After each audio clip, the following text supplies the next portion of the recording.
Hello दोस्तों, नमस्कार। दोस्तों, आज मैं आप सभी को कक्षा 8 की पाठ्य पुस्तिका मल्हार की पाठ 6 जिसमें एक कहानी है, एक टोकरी भर मिट्टी। मैं आप सबको आज यह कहानी पढ़ाऊंगी। दोस्तों, एक टोकरी भर मिट्टी यह हिंदी भाषा की सबसे पहली मौलिक कहानी मानी जाती है। मतलब इससे पहले हिंदी भाषा में कोई और कहानी नहीं लिखी गई थी, और जो भी लिखी गई थी वह किसी और भाषा की कहानी का अनुवाद। एक टोकरी भर मिट्टी यह हिंदी भाषा की पहली कहानी मानी जाती है। दोस्तों, इस कहानी को पढ़ने से पहले इस कहानी के लेखक हैं पंडित माधवराव सप्रे। हम लोग उस लेखक से परिचित होंगे, क्योंकि किसी भी रचना को समझने से पहले उनके रचनाकार को समझना बहुत जरूरी है। और आप लोग क्लास 8 में हैं, तो क्लास 8 के विद्यार्थियों के लिए यह बहुत जरूरी है कि परीक्षा के दृष्टिकोण से भी और ज्ञान के दृष्टिकोण से भी उन्हें अपने पाठ्य में आने वाले जितने भी कवि और लेखक हैं उनके बारे में परिचय होना चाहिए, उनसे परिचित होना जरूरी है। तो पंडित माधवराव सप्रे, जिनका जन्म हुआ 19 जून 1871 ईस्वी को, हिंदी भाषा के प्रमुख साहित्यकार, पत्रकार और स्वतंत्रता सेनानी भी थे। ये उन्हें हिंदी की प्रथम मौलिक कहानी एक टोकरी भर मिट्टी लिखने का गौरव प्राप्त है। मतलब हिंदी भाषा में सबसे पहली कहानी इन्होंने ही लिखी है। यह इनकी जो साहित्यिक उपलब्धि है, प्रथम हिंदी कहानी के रूप में तो इनकी है ही, साथ ही इन्होंने बहुत सारे ग्रंथ का अनुवाद भी किया है, जिसमें इन्होंने गीता रहस्य, जो कि मराठी भाषा में रचित था, और उन्होंने उसे हिंदी भाषा में अनुवाद किया। रचनाकार के साथ साथ इनकी विशेष रूप से पहचान अनुवादक के रूप में भी रही है। इन्होंने मुख्य रूप से मराठी भाषा में रचित दासबोध, लोकमान्य तिलक रचित गीता रहस्य और चिंतामणि विनायक वैद्य रचित महाभारत मीमांसा जैसे ग्रंथों का इन्होंने हिंदी में अनुवाद किया है। दोस्तों, इन्हें इनकी रचनाओं के लिए हिंदी साहित्य का महान साहित्यकार के रूप में परिचय प्राप्त है, और इनका हिंदी साहित्य में बहुत ही महत्वपूर्ण स्थान भी है। दोस्तों, अब मैं इनके द्वारा रचित एक टोकरी भर मिट्टी आप सबको पढ़ाती हूँ। दोस्तों, ये बहुत ही इंटरेस्टिंग कहानी है और बहुत ही ज्ञानवर्धक कहानी है। किसी श्रीमान जमींदार के महल के पास एक गरीब वृद्धा की झोपड़ी थी। आप देख रहे हैं, एक महल है ये, और बहुत ही शानदार महल है। उसके ठीक सामने एक झोपड़ी है। दोस्तों, ये एक झोपड़ी ही इस कहानी में मुख्य एक समस्या को बता रहा है कि कैसे एक इंसान बनावटी जीवन के पीछे भागने के कारण दूसरों के लिए समस्या खड़ी कर देता है।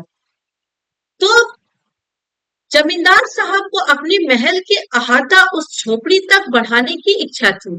जमींदार साहब चाहते थे कि मेरा जो ये महल है वो इस झोपड़ी तक बढ़े, ये और भी ज्यादा इसे बड़ा बनाना चाहते थे। वृद्धा से बहुत तेरा कहा कि अपनी झोपड़ी हटा ले, पर वह तो कई जमाने से यहाँ पर बस रही थी। वो जो वृद्धा है उसे बहुत तेरा का अर्थ होता है बहुत तरह से इसे समझाया गया कि आप अपनी झोपड़ी यहाँ से हटा लें, लेकिन वह उस घर में, उस झोपड़ी में कई जमाने से बस रही थी, और उसके प्रिय पति और उसका इकलौता पुत्र भी उसी झोपड़ी में मर गया था। उसकी बहुत सारी यादें थी जो इस झोपड़ी में बसी हुई थी। और उनकी जो पुतहू थी, पुतहू का अर्थ होता है बेटे की बहू, वह भी 5 बरस की कन्या को छोड़कर चल बसी थी, और अब यही उसकी पोती इस वृद्धावस्था का एकमात्र आधार थी। जब उसे अपनी पूर्व स्थिति याद आ जाती है, पूर्व स्थिति का अर्थ होता है पहले की स्थिति, तो मारे दुख के वह फुट फुट कर रोने लगती है। और जब से उसने अपने श्रीमान पड़ोसी की इच्छा का हाल सुना, तब से वह तो मृत प्राय हो गई। मतलब मानो एक तरीके से मृतकों जैसी हो गई है वो। उस झोपड़ी में उसका ऐसा कुछ मन लग गया था कि बिना मरे वह वहां से निकलना ही नहीं चाहती थी। मरने के बाद तो उसे वहां से निकलना ही पड़ता, लेकिन वो बिना मरे वहां से नहीं निकलना चाहती थी। श्रीमान के सब प्रयत्न निष्फल हुए। जमींदार के जब सभी प्रयत्न निष्फल हो गए, मतलब अब वो बेकार हो गया, अब वो उसका समझ गया कि इस वृद्धा पर कोई असर नहीं होने वाला है, तब वे अपनी जमींदारी चाल चलना शुरू कर दिए। जमींदारी चाल मतलब जोर जबरदस्ती वाली। बाढ़ की खाल निकालने वाले वकीलों की थैली गरम करके उन्होंने अदालत में उस झोपड़ी पर अपना कब्जा कर लिया। मतलब वो जो छोटी छोटी बातों को पकड़कर अपनी केस जीत जाने वाले वकील लोग होते हैं, उनकी थैली उन्होंने गर्म की, मतलब उनको उन्होंने बहुत सारे पैसे दिए और अदालत में केस हुआ, बहस हुई और जमींदार साहब ने यह दिखा दिया कि उस झोपड़ी पर भी उनका ही अधिकार है और उस पर उन्होंने पूरा कब्जा कर लिया और वृद्धा को वहां से निकाल दिया। बेचारी अनाथ तो थी ही, पास पड़ोस में कहीं जाकर रहने लगी। एक दिन श्रीमान उस झोपड़ी के आसपास टहल रहे थे और लोगों को काम बतला रहे थे। इतने में वह वृद्धा हाथ में एक टोकरी लेकर वहां पहुंच गई। श्रीमान ने उसको देखते ही अपने नौकरों से कहा कि उसे यहाँ से हटा दो और वह गिड़गिड़ा कर बोली, महाराज, अब तो झोपड़ी तुम्हारी हो ही गई है, मैं उसे लेने नहीं आई। लेकिन वो कहती है, महाराज, यदि आप क्षमा करें तो मैं आपसे एक विनती करूं। क्या हुआ? जब वो झोपड़ी उस वृद्धा के हाथों से ले लिया गया तो महाराज जो जमींदार थे वो अपने कुछ मजदूरों को बुलाए थे और वो झोपड़ी के आसपास बैठे होकर बता रहे थे कि यहाँ किस तरीके से काम शुरू करना है। उसी समय वो वृद्धा एक टोकरी हाथ में ले वहां पर पहुंच गई। उसे देखकर ही जमींदार साहब का दिल गर्म हो गया और उन्होंने अपने आदमी से कहा, अपने नौकरों से कहा, उसे यहाँ से हटा दो, उसे निकाल दो यहाँ से।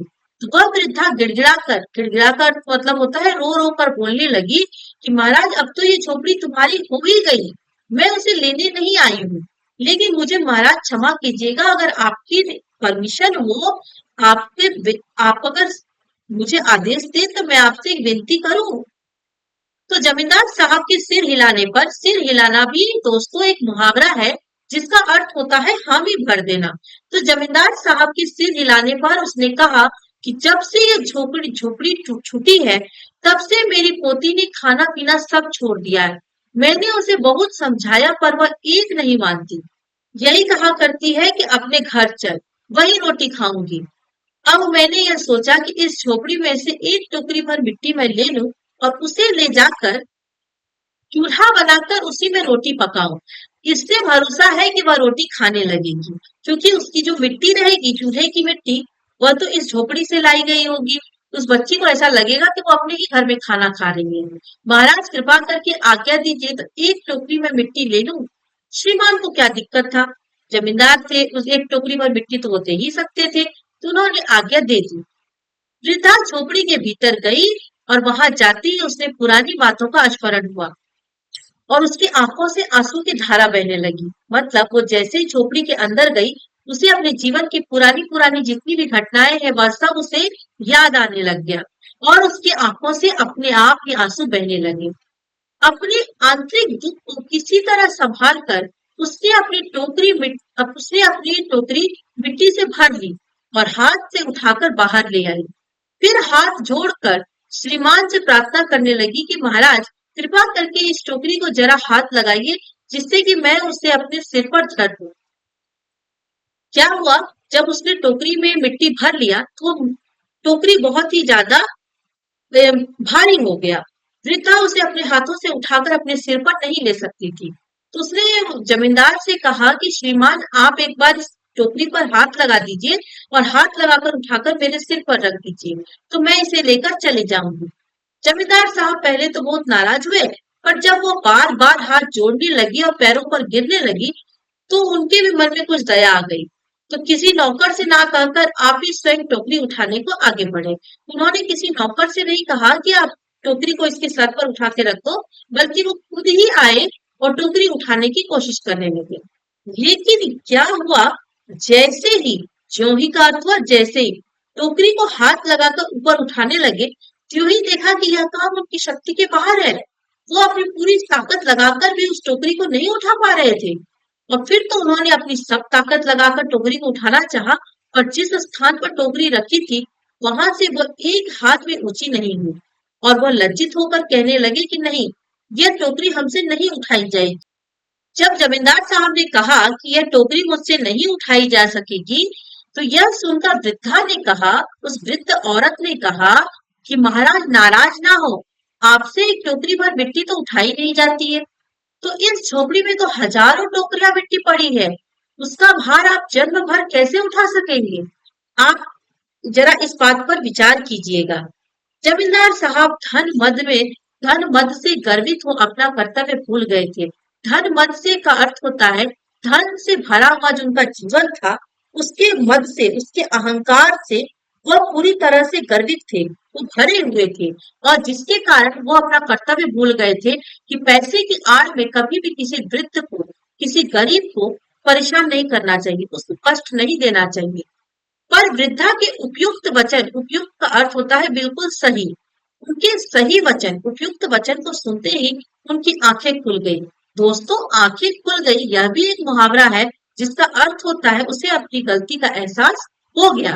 कृत कर्म का पश्चाताप कर उन्होंने वृद्धा से क्षमा मांगी। कृत कर्म का अर्थ होता है अपने द्वारा किया गया कर्म, जिसका पश्चाताप करके उनके अपने बलिदान करके उस लोग, पश्चाताप का अर्थ होता है गलती के कारण उन्हें अफसोस हुआ, उसके कारण जो मन में दुख हुआ उसे ही पश्चाताप कहते हैं। तो उन्होंने वृद्धा से क्षमा मांगी और उनको उनकी झोपड़ी वापस दे दी। प्यारे दोस्तों, यह थी कहानी एक टोकरी भर मिट्टी, जिसे हिंदी भाषा की पहली मौलिक कहानी कही जाती है और जिसके लेखक है माधवराव सप्रे। माधवराव सप्रे को पहली हिंदी कहानी लिखने का गौरव प्राप्त है।